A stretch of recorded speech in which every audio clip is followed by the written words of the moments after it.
Ռաֆի ողբերգական մահից հետո իր 4 երեխաները մնացին միայնակ ծեր պապի խնամքին։ Երկվորյակներից մեկը շարունակում էր գտնվել Մոսկվայի հիվանդանոցում և հենց այստեղ է, որ պատմությունը ստանում է իր ամենացավոտ շրջադարձերից մեկը։ Ծեր պապն, ով իր ուսերին վերցրեց մնացած երեխաների խնամքը, այդպես էլ երբեք որևէ լուր չստացավ հիվանդանոցում մնացած թոռնիկից, ոչ մի զանգ, ոչ մի նամակ, ոչ մի հստակ պատասխան։ Նրա համար այդ երեխան կարծես անհետացավ օդում։ Ռոբի մահվանից հետո փակելով ևս մեկ ծանր էջ իր կյանքում, անորոշությունը դարձավ նրա ամենօրյա ցավը։ Տարիներն անցնում են, Մոսկվայում մնացած տղան ոչ միայն ապրում է, այլև մեծանում է ծանր մանկությամբ ու կոտրված ճակատագրով։ Նրան մեծացրած կինը դառնում է նրա միակ աշխարհը, ում նա մայր է ածում, բայց այդ աշխարհը կառուցված է ստի վրա։ Տղային ասում են, թե հայրը հրաժարվել է իրենից թողել ու չի ցանկացել ճանաչել։ Այդ սուտը խոր հետք է թողնում նրա հոգում, ձևավորելով զայրույթ, վիրավորվածություն և ներքին դատարկություն։ Նա մեծանում է ապացուցելու մղումով, ցույց տալու, որ ուժեղ է, որ կարող է հաղթել կյանքին։ Բռնցքամարտը դառնում է նրա փրկությունը և միաժամանակ նրա ճակատագիրը։ Ռինգում նա գտնում է այն լեզուն, որով կարողանում է արտահայտել տարիներով կուտակված ցավն ու բարկությունը։ Յուրաքանչյուր հարված իր մեջ կրում է անցյալի հարցերը, չտրված պատասխաններն ու անասելի վիրավորանքը հոր հանդեպ, ում մասին նա գիտի միայն այն, ինչ իբրև թե իրեն մայրն ասել է։ Բնականաբար հեռուստադիտողներին պարզ է, որ նա ուղղակի մեծացրել է երեխային և նրա կենսաբանական մայրը չէ։ Երեխայի կենսաբանական մայրը մահացել է ծննդաբերության ժամանակ։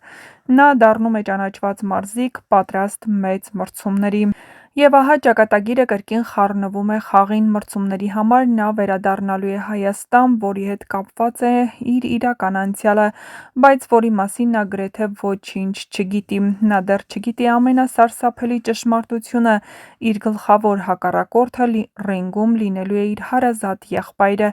Եղբայր, որի գոյության մասին նա անգամ տեղյակ չէ։ Եղբայր, ով մեծացել է նույն ցավով, նույն կորուստներով, բայց այլ ճակատագրով։ Հավանաբար սկզբնական շրջանում նրանց միջև ոչ միայն մրցակցություն է լինելու, այլև իրական թշնամանք։ Նրանք կտեսնեն միմյանց որպես հակառակորդներ, որպես խոչընդոտ հաղթանակի ճանապարհին, առանց պատկերացնելու, որ նրանց կապում է արյունը։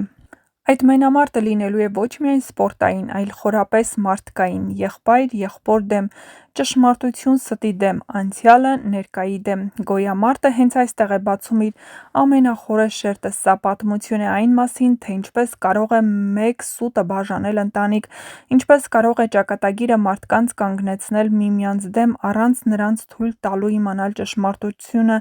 Առջևում սպասվում են բացահայտումներ, ցավոտ ճշմարտություններ, ներքին փլուզումներ և ընտրություն, որոնք կփոխեն հերոսների կյանքն ընդմիշտ։ Սա արդեն պարզապես սերիալ չէ, այլ մարդկային ճակատագրերի բախում ամենադաժան ու անկանխատեսելի ձևով։ Եվ մինչ կբացահայտվեն այս և այլ շատ հետաքրքիր գաղտնիքներ, միացեք մեր ալիքին, որպեսզի տեղեկացված լինեք շոու բիզնեսյան անցուդարձի, նոր հեռուստասերիալների, հեռուստասերիալներում կատարվող փոփոխությունների մասին և ոչ միայն։ Նշենք, որ «Գոյամարտ» հեռուստասերիալն արդեն ցուցադրվել է 2 սերիա ու հասցրել միանգամից սիրվել հեռուստադիտողների կողմից։ «Գոյամարտ» սերիալը տարբերվում է մինչ այժմ բոլոր հեռուստասերիալներից, ինչպես Դիանա Գրիգորյանն է նշում, մշտապես մեկ քայլ առաջ ռեյտինգային, ինտրիգային, դիտվող ու քննարկվող։ «Գոյամարտ» սերիալում նկարահանվում են սիրված ու տաղանդավոր դերասան-դերասանուհիներ, իհարկե նրանց կողքին նաև նորահայտ դերասան-դերասանուհիներ, ովքեր համոզված ենք անպայման սիրվելու ու ընդունվելու են հեռուստադիտողների կողմից, ինչպես լինում է Դիանա Գրիգորյանի նախագծերում։ Նշենք, որ հեռուստադիտողները դեռևս անհամբերությամբ սպասում են Ռոզա Դավթյանի վերադարձին, քանի որ նրանք կարծում են, որ Ռոզա Դավթյանը ևս ընդգրկված է լինելու այս նախագծում, բայց դեռևս որևէ պաշտոնական տեղեկատվություն չկա՝ արդյոք նա նկարահանվելու է, թե ոչ, այնպես որ սպասենք զարգացումներին։ Իսկ դուք չմոռանաք բաժանորդագրվել մեր ալիքին, որպեսզի տեղեկացված լինեք շոու բիզնեսյան անցուդարձի, նոր հեռուստասերիալների, հեռուստասերիալներում կատարվող փոփոխությունների մասին և և ոչ միայն։ Չմոռանաք նաև տեսանյութի մեկնաբանություններ բաժնում գրել, թե ինչ եք կարծում, ինչ է լինելու հեռուստասերիալի հետագա սերիաներում և որ կերպարին հասցրեցիք սիրել այս սերիալում։